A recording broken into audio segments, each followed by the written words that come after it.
ஆண்டவராகிய இயேசு கிறிஸ்துவின் திருப்பெயராலே அன்பு வாழ்த்துக்கள். நாம நம்மளை பற்றி உலகத்தில் என்னென்னமோ நினச்சிட்டு இருக்கிறோம். நிறைய பேர் நம்மளை பற்றி என்னென்னமோ சொல்கிறாங்க. நாம் நினைக்கிறது ஒரு பக்கம், உலகம் சொல்கிறது ஒரு பக்கம் இருந்தாலும் ஆண்டவர் நம்மளை பற்றி என்ன சொல்கிறாரு அதை தான் இன்றைக்கி பைபிள்லேருந்து சில உதாரணங்கள் மூலமாக நம்ம பார்க்க போகிறோம். ஆண்டவர் சொன்னார், நீங்கள் உப்பாக இருக்கீங்க. You are the salt to the world. நீங்கள் உலகத்துக்கு உப்பாக இருக்கீங்க அப்படின்னு ஆண்டவர் சொன்னார். என்ன பாஸ்டர், ஒரு கோல்டு, ஒரு டைமண்ட், ஒரு சில்வர் அப்படி சொல்லியிருந்தா கூட பரவாயில்ல, உப்பு கூட போய் கம்பேர் பண்ணுறாரு அப்படின்னு நம்ம நினைக்கலாம். ஆண்டவர் எது சொன்னாலும் அதில் ஏதாவது ஒரு அர்த்தம் இருக்கும். நீங்கள் உலகத்துக்கு உப்பாக இருக்கீங்க அப்படின்னா அந்த உப்பு மாதிரி நாம் இருக்கணும்னு ஆண்டவர் விரும்புகிறார். உப்பு உலகத்தில் ரொம்ப மலிவான பொருள், ரொம்ப விலை குறைஞ்சது இந்த உப்பு தான். எங்கேயும் கிடைக்கும், எப்பவும் கிடைக்கும், எல்லா இடத்துலையும் கிடைக்கும். அந்த மாதிரி நாம் எல்லாருக்கும் அவைலபிளாக இருக்கணும் அப்படின்னு ஆண்டவர் விரும்புகிறார். ரொம்ப சிம்பிளாக இருக்கணும்னு ஆண்டவர் எதிர்பார்க்குறார். அது மட்டும் இல்லை, இந்த உப்பு இருக்கே அது ரொம்ப முக்கியமானது. விலை குறைவாக இருந்தாலும் அது அன்றாட வாழ்க்கைக்கு ரொம்ப பிரயோஜனம் உள்ளது. ஏன்னா நல்லா சுவையான சாப்பாடு செய்கிறோம்னா விதவிதமாக மசாலா போட்டு என்ன தான் சமையல் செஞ்சாலும் உப்பு போடலைன்னா சப்புன்னு இருக்கும், சாப்பிட முடியாது. அளவுக்கு அதிகமாக உப்பு போட்டால் குப்பையில் தான் கொட்டணும், ஒன்றுத்துக்கும் உதவாமல் போயிடும். அப்போ அளவாக உப்பு போடும்போது சாப்பாடு சுவையாக இருக்கும். அதுபோல் ஆண்டவர் சொல்கிற நாம் உப்பு மாதிரி இருக்கும், மற்றவங்களுக்கு பிரயோஜனமாக இருக்கணும், மற்றவங்களுக்கு எப்பவுமே நாங்கள் உதவி செய்கிறவங்களா இருக்கணும், நன்மை செய்கிறதில் சோர்ந்து போகாதிருங்கள் அப்படின்னு பைபிள் சொல்லுது.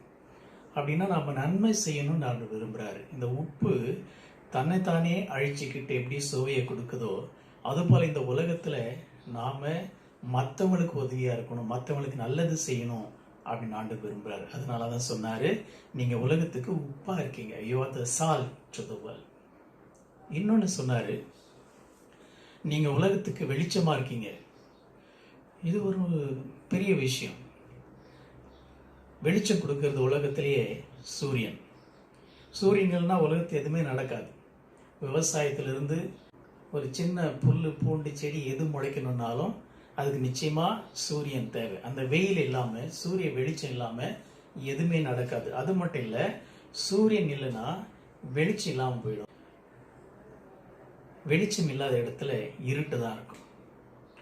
இருட்டில் தான் நிறைய தவறுகள் நடக்குது, பாவங்கள் நடக்குது. திருட போகிறவன் ராத்திரி நேரமாக பார்த்து இருட்டில் தான் போய் திருடுவான். சினிமா கூட இருட்டில் தான் காட்டுறாங்க. இன்னும் அது பகல் காட்சியாக இருந்தால் கூட ஃபுல்லாக க்ளோஸ் பண்ணிவிட்டு இருட்டாக்கிட்டு தான் சினிமா போடுறாங்க. அப்போ எல்லா தீமைக்கும் அந்த இருட்டு தான் காரணமாக இருக்குது. அதனால் நீங்கள் இருட்டாக இருக்கக்கூடாது, அதுக்கு பதிலாக நீங்கள் வெளிச்சமாக இருக்கணும். அப்படின்னா நம்ம நல்லது செய்வங்களாக இருக்கணும், நல்லவர்களாக இருக்கணும், நன்மை செய்வர்களாக இருக்கணும் அப்படின்னு ஆண்டவர் நம்மக்கிட்ட எதிர்பார்க்குறாரு.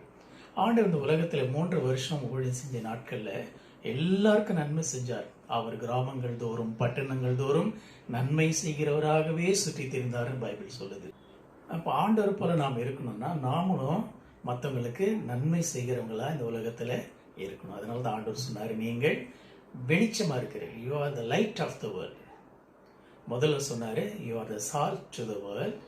ரெண்டாவது, you are the light of the world. மூணாவது சொன்னார், அது ரொம்ப முக்கியமானது, நீங்கள் என்னுடைய ஃப்ரெண்ட்ஸாக இருக்கீங்க. You are my friends. இது ரொம்ப விசேஷமான ஒன்று. ஃப்ரெண்டுன்னா உலகத்திலேயே ஒரு கம்பேர் பண்ண முடியாத ஒரு ரிலேஷன்ஷிப் எதுன்னா ஃப்ரெண்ட்ஷிப் தான்.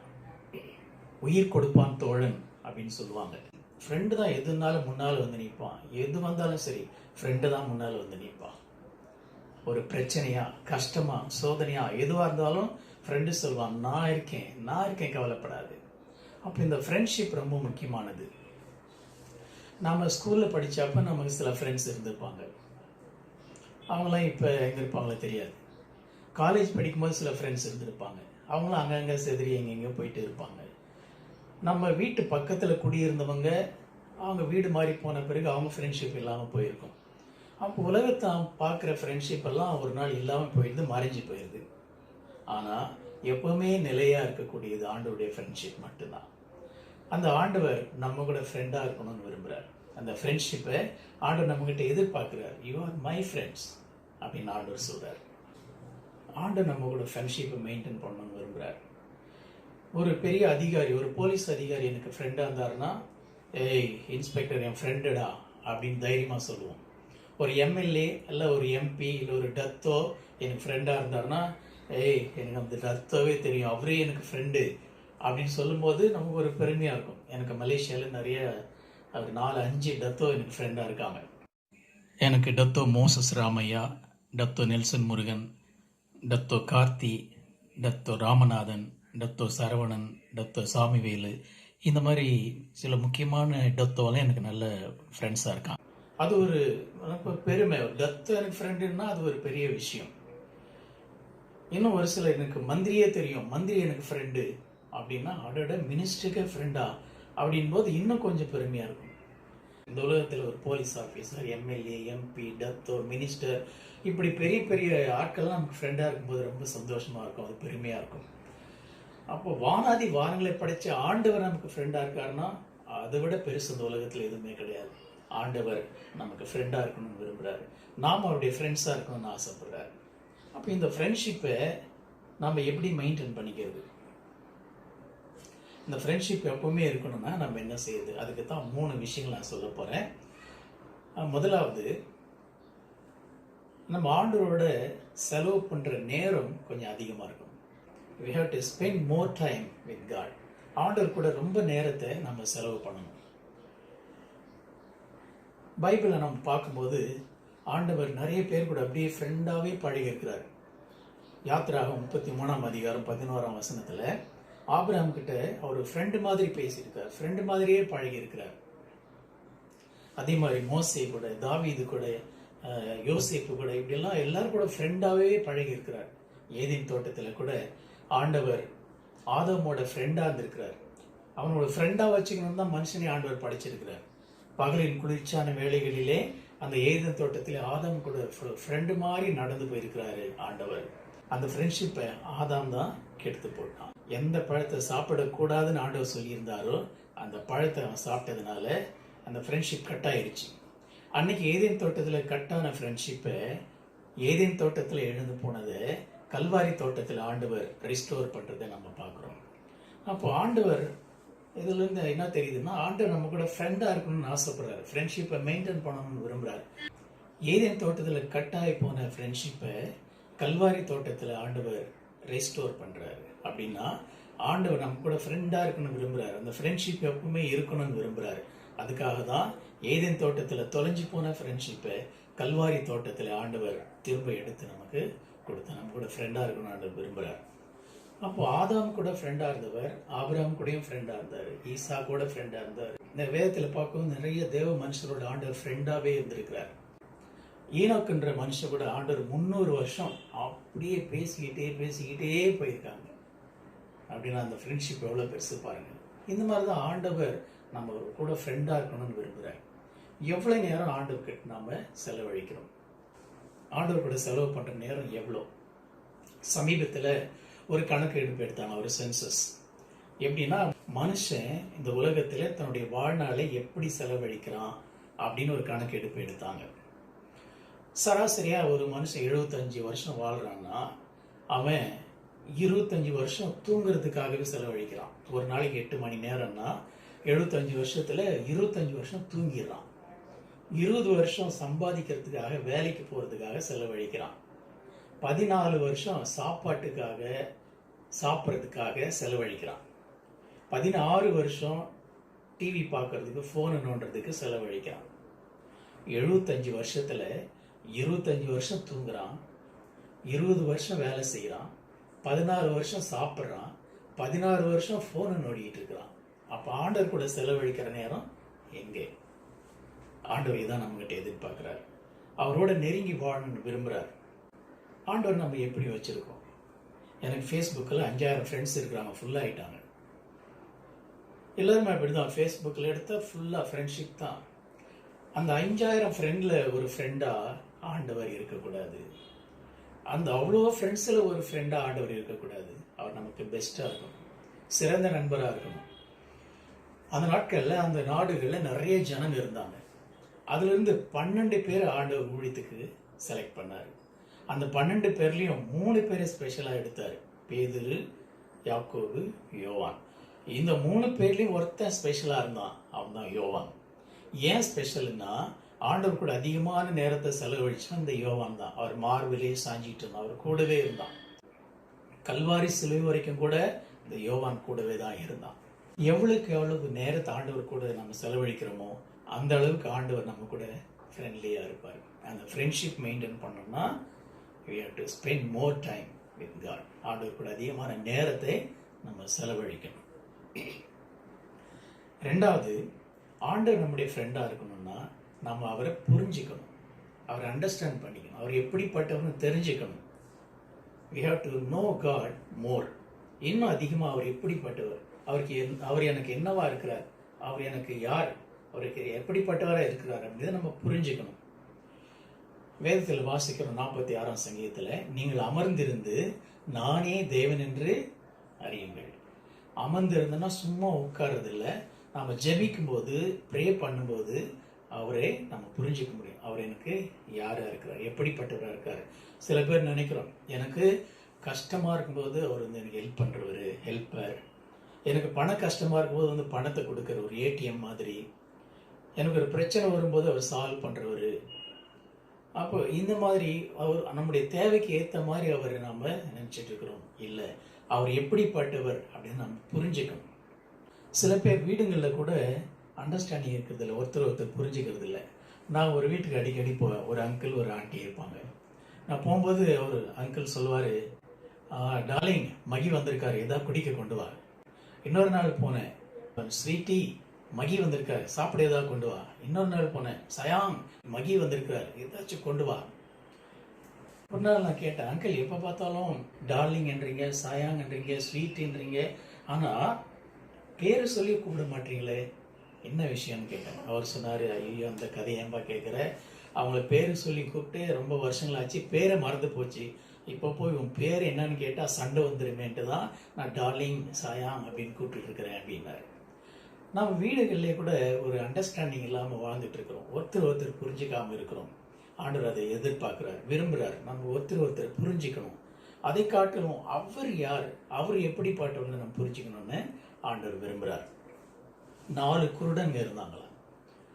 இந்த 4 குருடங்களுக்கும் யானையை பற்றி கேள்விப்பட்டிருக்காங்க, ஆனால் அது எப்படிப்பட்டதுன்னு தெரியல. அது தெரிஞ்சவங்க ரொம்ப ஆவலாக இருந்தாங்க. ஒரு நாள் ஒரு யானை பார்க்கணும், ஒரு யானையை கூப்பிட்டு வந்தாங்க. உடனே 4 பேருக்கு ஆசை வந்துருச்சு, எப்படியாவது இந்த யானையை தொட்டு பார்த்து அது எப்படி இருக்குன்னு நம்ம கண்டுபிடிச்சிடணும் அப்படின்ட்டு போனாங்க. ஒருத்தன் போயிட்டு முதல்ல யானையுடைய தும்பிக்கையை பிடிச்சான். அவன் சொன்னான், யானை வந்து ஒரு உலக்க மாதிரி இருக்குது, இதுதான் யானை அப்படின்னா. ஒருத்தன் போய் யானையுடைய வாலை பிடிச்சான். வாலை பிடிச்சிட்டு யானை வந்து தொடப்பம் மாதிரி இருக்கு அப்படின்னா. இன்னொருத்தன் போயிட்டு யானையுடைய காலை பிடிச்சான். அப்போ சொன்னால் யானை வந்து தூண் மாதிரி இருக்கு, ஒரு பில்லர் மாதிரி இருக்கு, இதுதான் யானை அப்படின்னா. இன்னொருத்தன் போய் யானையுடைய உடம்பை தொட்டு பார்த்தான். அவன் சொன்னான், யானை ஒரு சுவர் மாதிரி இருக்குது அப்படின்னா. 4 பேரும் 4 விதமாக நினைச்சாங்க. ஒருத்தர் கூட யானையுடைய முழு உருவத்தை புரிஞ்சிக்க முடியல. பல நேரங்கள் நாம கூட இப்படி தான் இருக்கிறோம். ஆண்டவர் எப்படிப்பட்டவர், அவர் நமக்கு நேரத்தை வந்து உதவி செஞ்சுட்டு போறவரா நினைச்சிட்டு இருக்கிறோம். சில நேரத்தில் சுகம் கொடுக்குற டாக்டரா இருக்கிறாரு அப்படின்னு நினைச்சிட்டு இருக்கிறோம். அதை காட்டிலும் மேலானவர் ஆண்டவர். ஆண்டவர் கேட்டாரு, ஜனங்க என்னை பத்தி என்ன நினைக்கிறாங்க, நான் யாருன்னு ஜனங்க சொல்றாங்க அப்படின்னு சீஷன்கிட்ட கேட்டாங்க. சீஷர்கள் சொன்னாங்க, சில பேர் உங்களை தீர்க்கதரிசின்னு சொல்றாங்க, சில பேர் உங்களை பிசாசு பிடிச்சவன் சொல்றாங்க, சில பேர் பாவிங்களுக்கெல்லாம் ஃப்ரெண்டுன்னு சொல்றாங்க அப்படின்னாரு. ஆண்டவர் சொன்னாரு, அவங்க சொல்றதெல்லாம் இருக்கட்டும், நீங்க என்னை பத்தி என்ன நினைக்கிறீங்க அப்படின்னு கேட்டாரு. அப்ப பேதுரு சொன்னாரு, நீ ஜீவனுள்ள தேவனுடைய குமாரனாகிய கிறிஸ்துன்னு சொன்னார். அப்ப ஆண்டவர் சொன்னார், இது வந்து பிதாவுடைய பரிசுத்த ஆவியானவர் தான் அவனுக்கு இதை வெளிப்படுத்தினாருன்னு சொன்னாரு. அப்ப ஆண்டவர் அவரை நாம புரிஞ்சுக்கணும்னு விரும்புறாரு. we have to know God more. அப்பதான் அந்த ஃப்ரெண்ட்ஷிப்பை நம்ம மெயின்டைன் பண்ண முடியும். 3வது, ஆண்டவர் நமக்கு ஃப்ரெண்டாக இருக்கணும்னா நாம் செய்ய வேண்டியது அவருடைய சத்தத்தை இன்னும் அதிகமாக கேட்கணும். we have to listen the voice of God more. இன்னும் அவருடைய சத்தத்தை நாம் கேட்கணும். நிறைய இடங்கள் அவருடைய வசனங்கள் துணிக்குது. நிறைய சபைகளில் வேத வசனங்கள் போதிக்கும் போது அவருடைய சத்தம் நமக்கு கேட்குது. வேத வசனங்களை வாசிக்கும் போது அவருடைய சத்தம் நமக்கு கேட்குது. ஜெபிக்கும் போது அவருடைய சத்தம் நமக்கு கேட்குது. பெரிய இடி முழக்கம் போல, ஆரவாரமாய் ஒரு புயல் காத்த போல அவருடைய சத்தம் பெரிய இரைச்சல் போல வரும். கர்த்தருடைய சத்தம் வனாந்தரங்களை எதிர பண்ணும் பைபிள் சொல்லுது. கர்த்தருடைய சத்தம் வல்லமை உள்ளதுன்னு பைபிள் சொல்லுது. அது மட்டுமல்ல, கர்த்தருடைய சத்தம் ஒரு சூறாவளி காத்து மாதிரி அல்ல, புயல் மாதிரி அல்ல. அது ஒரு மெல்லிய சத்தமாக நம்முடைய காதுகளில் ஒலிக்கும். ஒரு தென்றலை போல அது நம்முடைய காதுகளிலே ஒலிக்கும். அப்ப அவருடைய மெல்லிய சத்தத்தை நாம கேட்கணும். அப்ப நாம் அமர்ந்திருந்து அவருடைய வேத வசனங்களை தியானிக்கும் போது, ஜெபிக்கும் போது, அவருடைய வார்த்தையை கேட்கும் போது அவருடைய சத்தத்தை நம்மாலே கேட்க முடியும். அப்ப எந்த அளவுக்கு அவருடைய சத்தத்தை நம்ம கேட்கிறோமோ அந்த அளவுக்கு அவரிடத்தில் நாம நெருங்கி வாழ முடியும். சும்மா சத்தத்தை கேட்கறதில்ல, என் வார்த்தைகளை கேட்டு அவைகள் எப்படி செய்கிறவன் எவனோ அவன் கண்மலையின் மேல் அஸ்திபாரம் போட்டு வீடு கட்டின மனுஷனுக்கு ஒப்பா இருப்பான்னு ஆண்டவர் சொன்னார். அப்படின்னா சும்மா கேட்டு போறதில்லை, வார வாரம் சத்தியத்தை கேட்கறது இல்லை, அடிக்கடி பைபிள் வசனங்கள் வாசிக்கிறது மட்டுமல்ல, அவருடைய சத்தம் நம்முடைய காதுல விழணும். அந்த சத்தத்தை நாம செவி கொடுக்கணும், அவர் சொல்றபடி செய்யணும். அப்படி வாழும்போது தான் நாம் அவருக்கு ஃப்ரெண்டாக இருப்போம். அப்போ அவருடைய சீஷர்கள் அவர் சொன்னபடியெல்லாம் செஞ்சாங்க, அவருக்கு ஃப்ரெண்ட்ஸாக இருந்தாங்க. அப்போ நாம் கூட அவருடைய வார்த்தையை கேட்டு அதன்படி செய்யும்போது நிச்சயமாக நம்ம அவருடைய ஃப்ரெண்ட்ஷிப்பை மெயின்டைன் பண்ண முடியும். 3 விஷயங்கள் சொன்னேன். ஆண்டவர் நம்ம கூட ஃப்ரெண்டாக இருக்கணும்னு விரும்புகிறாரு. அந்த ஃப்ரெண்ட்ஷிப் மெயின்டைன் பண்ணணும்னா முதலாவது அவரு கூட நம்ம இன்னும் ரொம்ப நேரத்தை செலவழிக்கணும். we have to spend more time with God. ரெண்டாவது அவர் யாருன்னு நம்ம அதிகமாக தெரிஞ்சுக்கணும். we have to try to know God more. மூணாவது அவருடைய சத்தத்தை நம்ம இன்னும் அதிகமாக கேட்கணும். we have to listen the voice of God more. இப்படி செய்யும்போது ஆண்டவர் நம்ம பிடிக்குமா பிடிக்காதா? அப்போ ஆண்டவர் சொல்லுவார், இவங்க என்னுடைய இருதயத்துக்கு ஏற்றவங்க. தாவீதை பார்த்து சொன்னார். ஏன்னா தாவீது அதிகமாக நேரத்தை ஆண்டவருக்கு செலவழித்தான், ஆண்டவருடைய சித்தத்தின்படி செஞ்சான், வேதத்திலே இரவும் பகலும் தியானமாக இருந்தான். அப்போ அவருக்கு பிரியமானபடி வாழ்ந்ததுனால தாவீது அவருடைய இதயத்துக்கு ஏற்றவனா இருந்தான். நாம கூட மாற முடியும். ஆண்டவர் நம்ம எதிர்பார்க்கிறார், அழைக்கிறார், நம்ம கூட ஃப்ரெண்ட்ஷிப் வச்சுக்கணும்னு விரும்புகிறாரு. அந்த ஃப்ரெண்ட்ஷிப்பை மெயின்டைன் பண்ணுறது நம்ம கையில் தான் இருக்குது. ஜெபம் பண்ணுவோம். நல்ல ஆண்டவரே, இந்த அருமையான வேலைக்காமை ஸ்தோத்திரிக்கிறோம். வானாதி வானங்களை படைத்து அண்ட சராசரங்களை ஆளுகை செய்கின்ற கர்த்தர் ஆண்டவரே, இந்த உலகத்தில் எங்களை தேடி ஒரு மனுஷனாக வந்து ஆண்டவர் எங்களிடத்தில் நட்பு பாராட்டி அன்பு பாராட்டி எங்களோடு உறவாட வந்ததற்காக ஸ்தோத்திரிக்கிறோம். ஆண்டவரே, உம்முடைய அன்பை உம்முடைய நட்பை நாங்கள் வளர்த்து கொள்ள வேண்டுமானால் 3 விஷயங்கள் நாங்கள் கேட்டோம். ஆண்டவரே, உம்மோடு அதிகமான நேரத்தை நாங்கள் செலவிடுகிற பிள்ளைகளாக வாழ உதவி செய்யும். ஒரு காலத்திலே நேரமில்லை பிஸி என்று சொல்லி கொண்டிருந்தோம். ஆனால் இந்த காலத்தில் எங்களுக்கு அதிகமான நேரம் கிடைத்திருக்கிறது. லாக்டவுன் நேரத்தில் அதிகமான நேரங்கள் கிடைத்திருக்கிறது. இந்த காலத்தை உம்மோடு நாங்கள் செலவிட கர்த்தர் எங்களுக்கு உதவி செய்வீராக. ஆண்டவரே, நீர் யார் என்று நாங்கள் அறிந்து கொள்ளுகின்ற கிருபையை எங்களுக்கு தரும்படி நாங்கள் ஜெபிக்கிறோம். உம்மை அறிந்து கொள்ளுகிற ஞானத்தை தரும்படி நாங்கள் ஜெபிக்கிறோம். இன்னும் அதிகமாய் உம்மை புரிந்து கொள்ள கர்த்தர் எங்களுக்கு உதவி செய்யும். உமது சத்தத்தை கேட்டு அதன்படி வாழ கர்த்தர் எங்களுக்கு கிருபை செய்யும். ஆண்டவரே, இந்த நிகழ்ச்சியை பார்த்து கொண்டிருக்கிற ஒவ்வொருவரையும் கர்த்தர் ஆசீர்வதியும். அவர் வாழ்க்கையில் நல்லவராக வல்லவராக நண்பராக இருந்து நீர் அவர்களை ஆசீர்வதியும். குடும்பங்களில் சந்தோஷம் சமாதானம் ஆசீர்வாதம் பெருகட்டும் என்று நான் ஜெபிக்கிறேன்.